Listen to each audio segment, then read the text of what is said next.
कोई भी परमाणु है ना, जैसे कोई भी क्या है परमाणु, जैसे सोडियम परमाणु लेते हैं, क्या लेते हैं सोडियम परमाणु, बताए हुए थे जब तक उससे एक इलेक्ट्रॉन निकल नहीं जाए कोई परमाणु से, या जब तक उसमें इलेक्ट्रॉन जुड़ नहीं जाए, क्या समझ रहा है, जब तक इलेक्ट्रॉन उससे निकल नहीं जाए या जब तक उसमें इलेक्ट्रॉन आके जुड़ नहीं जाए, तब तक वो किसी भी तत्व की परमाणु रहती है, कोई तत्व ही बना रहता है। लेकिन जब जुड़ता है या उसमें से निकल जाता है तो वो आयन धारण कर लेता है, बताए थे ना। अगर उसमें आके जुड़ जाएगा तो ऋणायन हो जाएगा, अगर निकल जाता है तो धनायन हो जाता है, बताए थे ना। जैसे कि देखो सोडियम परमाणु है, क्या है सोडियम परमाणु, इसका परमाणु संख्या कितना है 11 है। इसका इलेक्ट्रॉनिक विन्यास क्या होता है 2 8 1 होता है ना। इसमें देखो द्वियक भी पूरा है, अष्टक भी पूरा है। कोई भी परमाणु अपनी बाहरी कक्षा में अष्टक या द्वियक पूरा करना चाहता है ना, ट्वाइस और ऑक्टेट पूरा करना चाहता है। ट्वाइस मतलब द्वियक, ऑक्टेट मतलब अष्टक। अपनी बाहरी कक्षा में द्वियक या अष्टक, इधर देखो विकास कुमार, उधर क्या देगा, अपनी बाहरी कक्षा में द्वियक या अष्टक पूरा करना चाहता है। क्या करना चाहता है द्वियक या अष्टक पूरा करना चाहता है, समझ रहा है। अपनी बाहरी कक्षा में अष्टक या द्वियक पूरा करना चाहता है। अष्टक मतलब 8 इलेक्ट्रॉन और द्वियक मतलब 2 इलेक्ट्रॉन, समझ में आ रहा है। अपनी बाहरी कक्षा में उसको पूरा करना चाहता है, तो इसको द्वियक भी पूरा है, अष्टक भी पूरा है ना जी। बाहरी कक्षा में कितना इलेक्ट्रॉन, अब इस इलेक्ट्रॉन को ये त्याग कर देगा, क्या कर देगा त्याग कर देगा। तो देता कौन है, जो धनवान है ना, धनवान है इसलिए वो दे दिया, तो धनायन हो गया। क्या हो गया धनायन। जो देता है उस पर धनायन, जो देता है उसको क्या कहते हैं धनायन कहते हैं, मतलब उस पर पॉजिटिव चार्ज चढ़ जाता है। तो ये एक इलेक्ट्रॉन दे देगा, क्या करेगा एक इलेक्ट्रॉन दे देगा, किसी को भी दे सकता है, जिसको जरूरत है वो अपना ले लेगा इससे, है ना। तो एक इलेक्ट्रॉन ये दे देता है, तो ये इस पर अब क्या चार्ज चढ़ जाएगा Na+। अब ये एक प्लस देने का मतलब है कि एक इलेक्ट्रॉन का त्याग करेगा। कितने इलेक्ट्रॉन का त्याग करेगा एक इलेक्ट्रॉन का त्याग करेगा, समझ में आ रहा है। यहाँ एक प्लस है सिर्फ, तो मतलब एक इलेक्ट्रॉन का क्या किया त्याग कर दिया, समझ में आ रहा है। एक इलेक्ट्रॉन त्याग करके क्या बन गया धनायन बन गया, क्या बन गया धनायन बन गया। अब इसका इलेक्ट्रॉनिक विन्यास, ये इलेक्ट्रॉन तो त्याग कर दिया ना, तो अब इसका इलेक्ट्रॉनिक विन्यास केवल यही रह गया 2,8। आया समझ में, कोई दिक्कत। और चीज बताए थे कि बाहरी कक्षा में उपस्थित इलेक्ट्रॉन को संयोजी इलेक्ट्रॉन कहते हैं। क्या कहते हैं संयोजी इलेक्ट्रॉन कहते हैं। आ रहा समझ में। बाहरी कक्षा में उपस्थित इलेक्ट्रॉन को संयोजी इलेक्ट्रॉन या संयोजकता इलेक्ट्रॉन कहते हैं। संयोजी इलेक्ट्रॉन या संयोजकता इलेक्ट्रॉन कहते हैं। तो अब मान के चलो कि सोडियम एक इलेक्ट्रॉन दे देता है, तो सोडियम की संयोजकता कितना हो गया एक। कितना हो गया एक। सोडियम की संयोजकता कितना हो गया एक। पहले समझो, बाद में हम लिखाएंगे कुछ भी। संयोजकता कितना हो गया एक। क्यों हो गया एक, क्योंकि सोडियम जो है एक इलेक्ट्रॉन का त्याग किया। क्या किया त्याग किया, एक इलेक्ट्रॉन दे देता है किसी को, इसीलिए सोडियम की संयोजकता कितना हो गया एक हो गया। अब आगे समझ लेते हैं, ऑक्सीजन लेते हैं। ऑक्सीजन का परमाणु संख्या 8।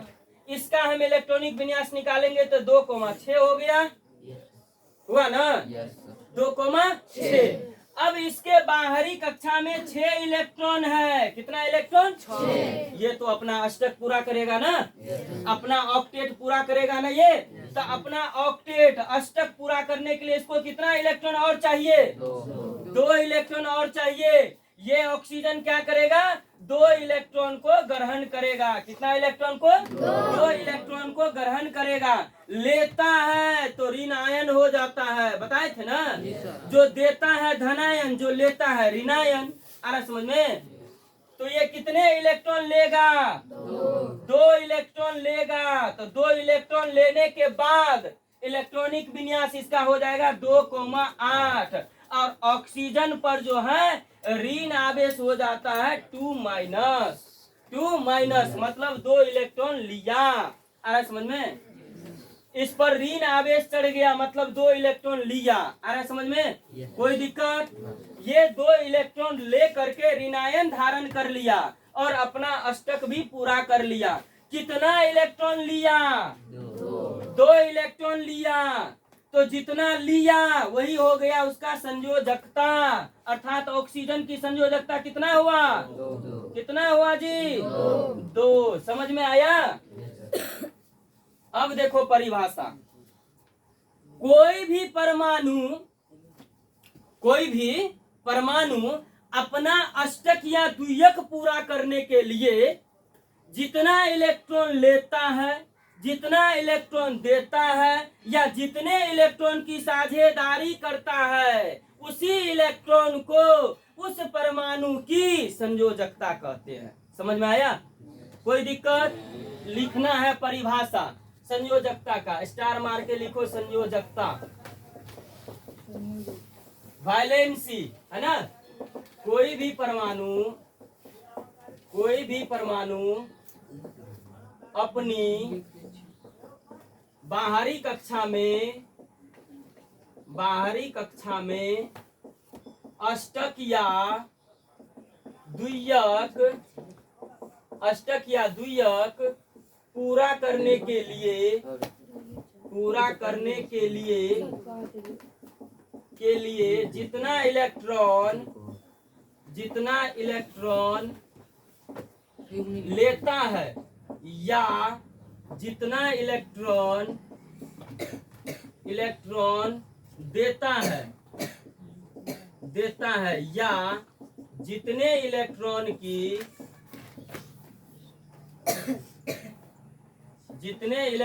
की साझेदारी करता है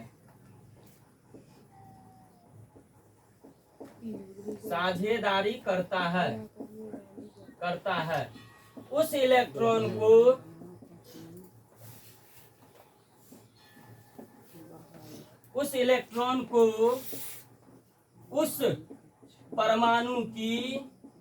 उस परमाणु की संयोजकता कहते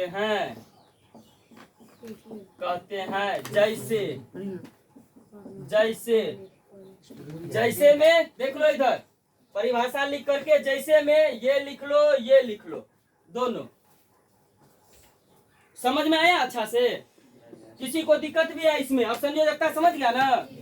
कोई भी परमाणु अपनी बाहरी कक्षा में अष्टक या द्वियक पूरा करने के लिए जितना इलेक्ट्रॉन लेता है, जितना इलेक्ट्रॉन देता है, जितने इलेक्ट्रॉन की साझेदारी करता है, उस इलेक्ट्रॉन को उस परमाणु की संयोजकता कहते हैं, वैलेंसी कहते हैं। आया समझ में?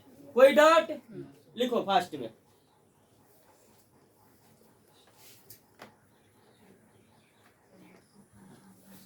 देखो, अब देखो 2 चीज अभी बताए थे।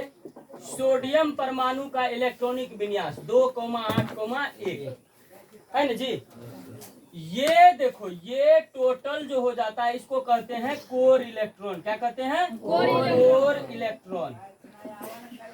इसको कहते हैं कोर इलेक्ट्रॉन। क्या कहते हैं? Core electron. उसको क्या कहते हैं? Core electron. ये जो बाहरी कक्षा में है इसको तो अभी जस्ट बताए थे, संयोजी इलेक्ट्रॉन कहते हैं। कौन सा इलेक्ट्रॉन कहते हैं? संयोजी इलेक्ट्रॉन कहते हैं। आया समझ में? तो इसको परिभाषित कैसे करना है? देखो, कोर इलेक्ट्रॉन क्या लिखेंगे? Core electron. किसी भी परमाणु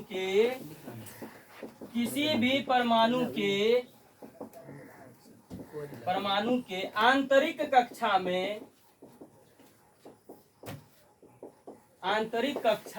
आंतरिक मतलब अंदर, आंतरिक कक्षा में उपस्थित इलेक्ट्रॉन को कोर इलेक्ट्रॉन कहते हैं।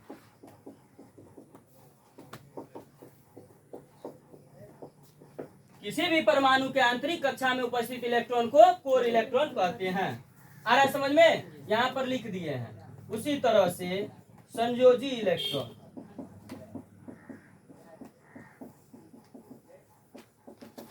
किसी भी परमाणु के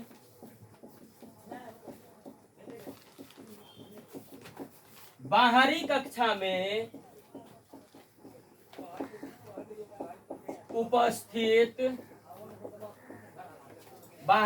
में उपस्थित इलेक्ट्रॉन को संयोजी इलेक्ट्रॉन कहते हैं।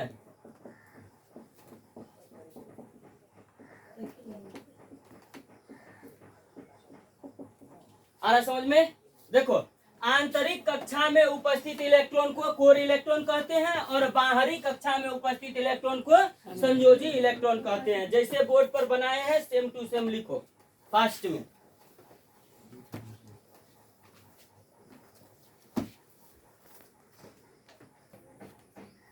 चलो समझो, इधर देखो क्या कर रहा है। परमाणु संख्या एवं द्रव्यमान संख्या, atomic number and mass number, atomic number and mass number, atomic number and mass number. देखो, परमाणु संख्या होता क्या है? परमाणु संख्या होता क्या है? परमाणु संख्या होता क्या है? देखो, किसी परमाणु के नाभिक में इलेक्ट्रॉन की कुल संख्या को परमाणु संख्या कहते हैं। किसी परमाणु के नाभिक में जितना इलेक्ट्रॉन होता है, क्या कह रहे हैं? जितना किसी परमाणु के नाभिक में उपस्थित इलेक्ट्रॉनों की कुल संख्या,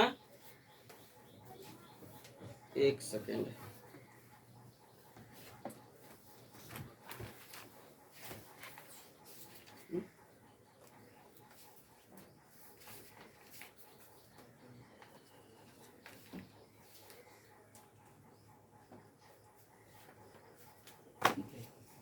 यहाँ मिस्टेक है थोड़ा सा, इलेक्ट्रॉन नहीं प्रोटॉन। क्या होगा? प्रोटॉन। इसको सही करो, वही तो कह रहे हैं, मिस्टेक कहाँ हो गया।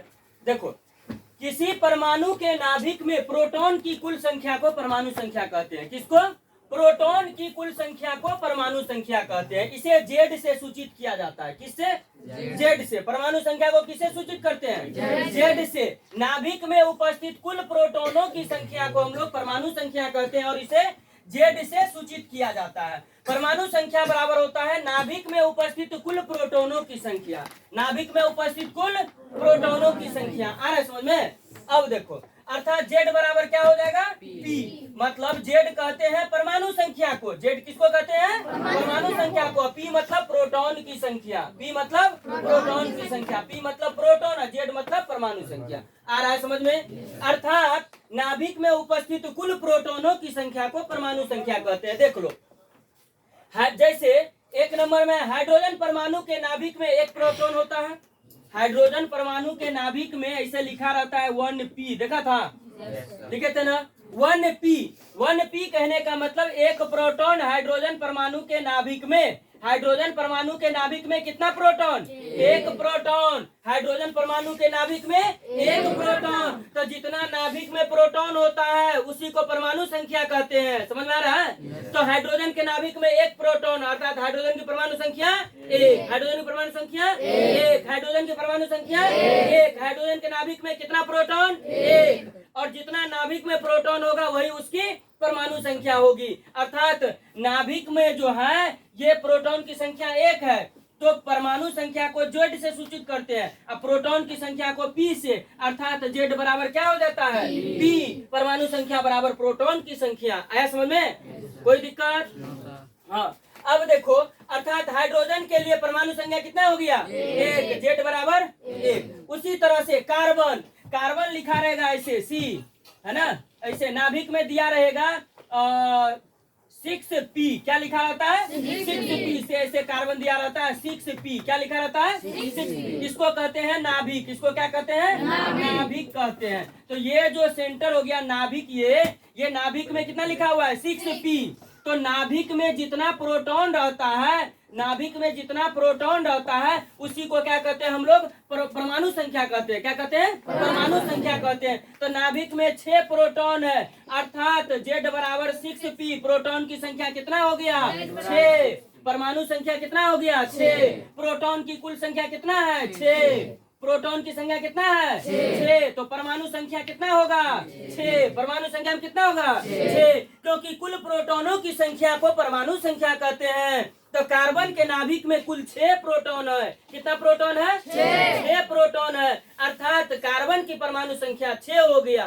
क्या हो गया? 6 हो गया। अर्थात जेड बराबर क्या हो गया? 6 हो गया। आ रहा है समझ में? अब देखो यहाँ पर लास्ट लाइन, परमाणु संख्या बराबर होता है नाभिक में उपस्थित कुल प्रोटॉनों की संख्या, और नाभिक में उपस्थित कुल प्रोटॉनों की संख्या बराबर होता है उदासीन परमाणु में उपस्थित इलेक्ट्रॉनों की संख्या। उदासीन परमाणु में उपस्थित इलेक्ट्रॉनों की संख्या। जैसे देख लो सोडियम Na11 कितना? 11 बताए थे, ये उदासीन परमाणु है। ये क्या है? उदासीन परमाणु है, इसलिए इसका क्या है? परमाणु संख्या 11। तो परमाणु संख्या कितना? 11। परमाणु संख्या कितना? 11। सोडियम का परमाणु संख्या 11। सोडियम उदासीन परमाणु का परमाणु संख्या 11। आ रहा है समझ में? सोडियम उदासीन परमाणु का परमाणु संख्या कितना? 11 तथा परमाणु संख्या कितना? 11। और सोडियम में प्रोटॉनों की संख्या कुल कितना? 11 पी। कितना? 11 पी। सोडियम परमाणु के नाभिक में कुल 11 प्रोटॉन रहता है, इसलिए सोडियम परमाणु की परमाणु संख्या भी 11 होता है। सोडियम में से जब तक सोडियम के बाहरी कक्षा में 1 इलेक्ट्रॉन होता है, कितना इलेक्ट्रॉन? 1 इलेक्ट्रॉन। और जब तक सोडियम 1 इलेक्ट्रॉन का त्याग नहीं करेगा तब तक वो आयन जो है ग्रहण नहीं करेगा। 1 इलेक्ट्रॉन का जब ये त्याग करता है तब ये धनायन ग्रहण कर लेता है। आ रहा समझ में? इसीलिए, और जब तक ये त्याग नहीं करता है तब तक ये उदासीन परमाणु होता है। कैसा परमाणु होता है? उदासीन परमाणु होता है। और सोडियम परमाणु के नाभिक में 11 प्रोटॉन है, इसलिए सोडियम की परमाणु संख्या 11 हो गया। इसलिए सोडियम में जेड बराबर, सोडियम के लिए जेड बराबर 11 हो गया। जेड बराबर कितना हो गया? 11 हो गया। आ रहा समझ में? कोई डाउट? फास्ट में नोट करो।